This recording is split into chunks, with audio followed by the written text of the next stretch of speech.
Comment fidéliser ses clients? Ça va être la question d'aujourd'hui, c'est celle qui a été préparée directement avec Maëlys. Je vous souhaite la bienvenue dans cette vidéo.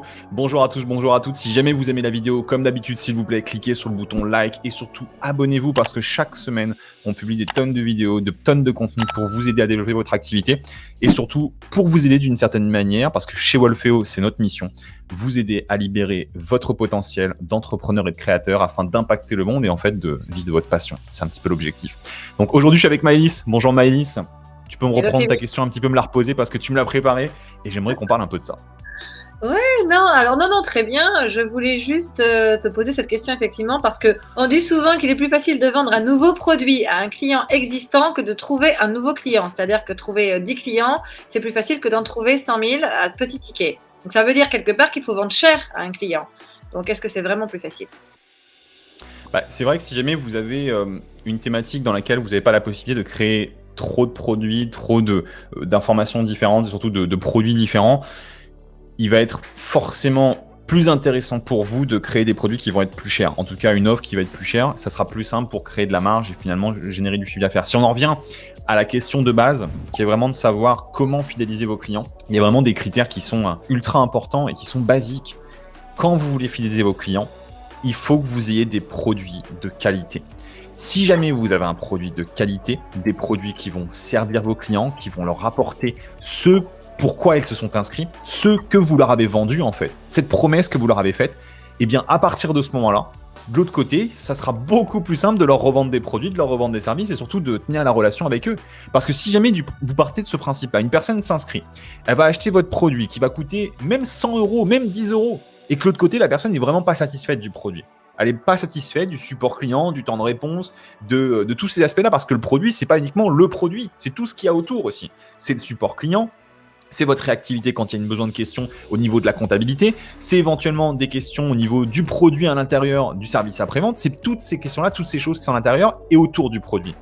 Mais si jamais de l'autre côté, vous avez un bon produit, et bien de l'autre côté, la personne sera forcément plus susceptible de continuer la relation avec vous, de recommander aussi vos produits et vos services, parce que c'est ça aussi qui est magique avec la fidélisation de clients. Soit vous allez revendre d'autres produits à cette personne-là, soit vous pouvez aussi demander à cette personne-là de recommander votre entreprise. Et c'est comme ça qu'on déclenche le bouche à oreille. En fait, la fidélisation, c'est vraiment sur ces différentes branches que vous allez pouvoir appuyer. Soit vous faites davantage de marge en revendant davantage de produits à votre client parce que vous avez déjà satisfait le client une fois et c'est beaucoup plus facile de le revendre. Soit vous allez tout simplement déclencher le bouche à oreille parce que vous aviez une bonne stratégie marketing de base et pas à l'envers. Et pour en reparler très rapidement, il y a beaucoup de personnes qui pensent que leur stratégie marketing, c'est le bouche à oreille. Mais non, leur stratégie marketing, c'est pas le bouche à oreille. Le bouche à oreille n'est que la résultante, le résultat, l'après-stratégie marketing. C'est parce que vous avez créé une stratégie marketing en amont, c'est parce que vous êtes rentré dans une relation avec votre prospect, c'est parce que vous lui avez offert un produit de qualité que de l'autre côté, la personne va recommander votre produit et que le bouche à oreille va se déclencher. C'est vraiment le résultat de votre stratégie marketing. Et du coup, pour revenir à ça, comment fidéliser votre client ? Pour moi, il n'y a rien de plus important, c'est un produit de qualité. Parce que déjà, vous allez être fier en plus de votre produit et je pense que c'est quand même plus important en tant qu'entrepreneur, en tant que créateur, d'être quand même fier de ce que vous lancez, ce que vous faites et ce que vous apportez à vos clients, que ce soit des chaussettes, que ce soit un hamburger, que ce soit de l'autre côté éventuellement, je sais pas, un service, une formation ou ce que vous voulez. C'est quand même mieux d'être bien quand on se regarde dans le miroir. En tout cas, je pense que c'est la base. Donc, créer un produit de qualité. Un autre truc aussi, c'est vraiment d'avoir ce support client et pas que le produit, pas que se focaliser sur le produit.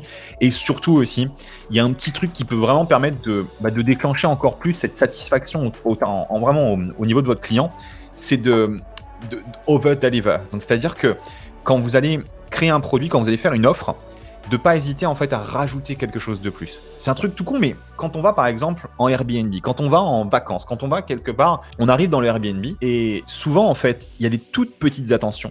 Des trucs tout cons. Une petite bouteille de vin qui va coûter 2-3 euros des fois. 2-3 euros. Ou alors un petit paquet de madeleine. J'ai déjà eu ce genre de truc, un petit paquet de madeleine. Ma copine avait juste ce petit paquet de madeleine et moi j'avais vu ce truc-là et du coup je me suis dit mais c'est super sympa de leur part. Ils n'étaient pas du tout obligés de le faire. Et c'est comme ça qu'on va apporter encore plus de valeur, alors que c'est même pas quelque chose que j'avais acheté en soi. Donc ça apporte davantage de trucs en fait, et davantage de valeur à votre audience, un truc qu'il n'avait pas du tout prévu. Ça va lui créer l'effet waouh, et ça va surtout apporter un maximum de satisfaction. Et plus votre client va être satisfait, plus vous allez avoir de bouche à oreille, et plus vous allez avoir aussi forcément l'opportunité de pouvoir retravailler avec la personne derrière. Parce que s'il n'y a rien de pire en fait dans une entreprise, c'est une entreprise qui arrive à vendre en fait à un client, qui vend un produit peu cher ou très cher, qu'importe le prix du produit, mais qui de l'autre côté n'arrive pas à revendre à ce même client-là parce que ce produit était de mauvaise qualité, elle n'a pas répondu à sa promesse, et c'est comme ça que la plupart des entreprises se cassent la gueule, parce que pour acquérir un client, c'est là que vous allez mettre le plus de dépenses en fait. C'est là que vous allez dépenser le plus d'énergie, le plus d'argent, le plus de tout. Et si jamais vous êtes capable d'acquérir un client, que vous avez travaillé énormément pour l'avoir, et de l'autre côté vous avez livré un produit de mauvaise qualité, de l'autre côté, vous n'allez pas pouvoir lui revendre quelque chose. Et c'est là que vous allez vraiment perdre de l'argent. Par contre, si jamais vous avez un produit de qualité, que vous êtes vraiment toujours là, que vous avez toujours davantage de valeur, et qu'en plus de ça, le client est satisfait, eh bien, vous allez enfin pouvoir vraiment faire de la marge avec ce client-là, ou alors faire du bouche à oreille et faire de la vraie marge. Donc, je pense que c'est un petit peu la réponse que je voulais apporter à ça. Vraiment de créer un bon produit, et très rapidement, comment on crée un bon produit ? Écoutez ce que vous disent vos clients. C'est pas plus compliqué que ça.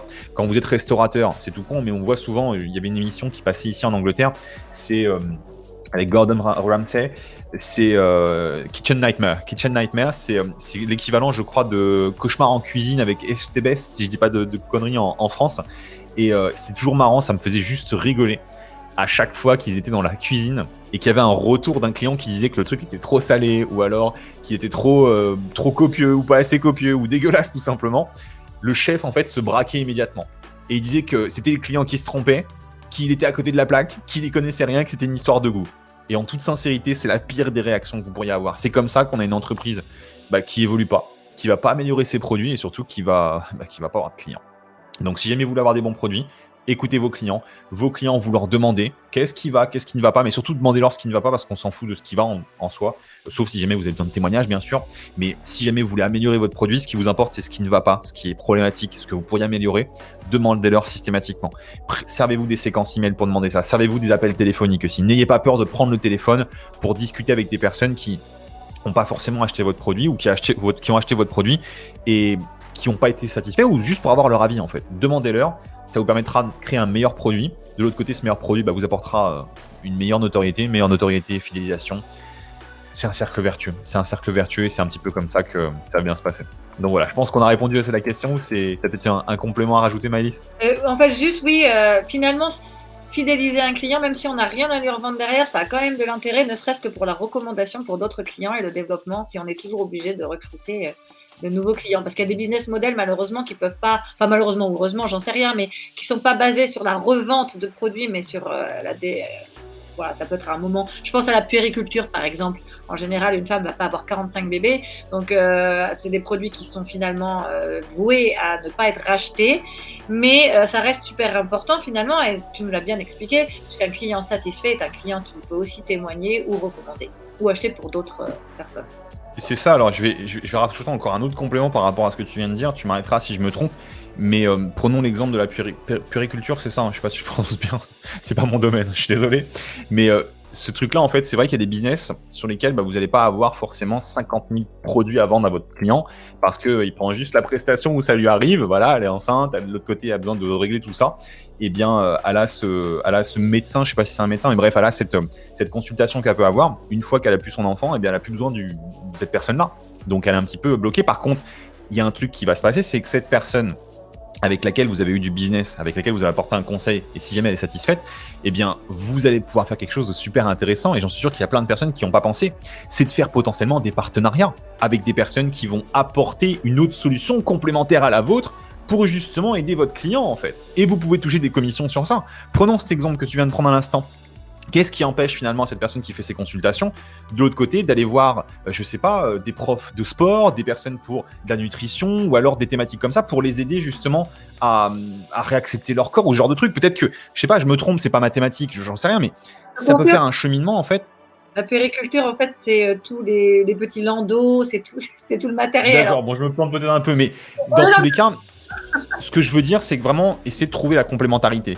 Trouver la complémentarité sur de quoi vraiment va avoir besoin votre client après coup, qu'est-ce qu'il va devoir acheter au quotidien, comment vous pouvez continuer à l'aider. Et il y a forcément des entreprises avec lesquelles vous pouvez bosser pour justement apporter encore plus de choses à votre client, qui a un contact avec vous, pour lequel vous avez bossé dur, et sur lequel vous pouvez toucher éventuellement des commissions tout en apportant de la valeur. Regardez le marketing. Nous, quand on fait du marketing, il y a plein de nos clients qui auraient potentiellement besoin de faire des t-shirts, de faire des trucs comme ça. Rien ne nous empêche d'aller prendre une entreprise de communication et de création de PLC ou alors d'impression de t-shirts, de les recommander auprès de nos clients et de toucher une commission au passage. C'est ça que je veux vous partager ici, c'est de pas hésiter en fait à mettre en place des partenariats avec d'autres entreprises pour justement fidéliser votre client. Et ça ne s'arrête pas uniquement à vos produits que vous pouvez faire.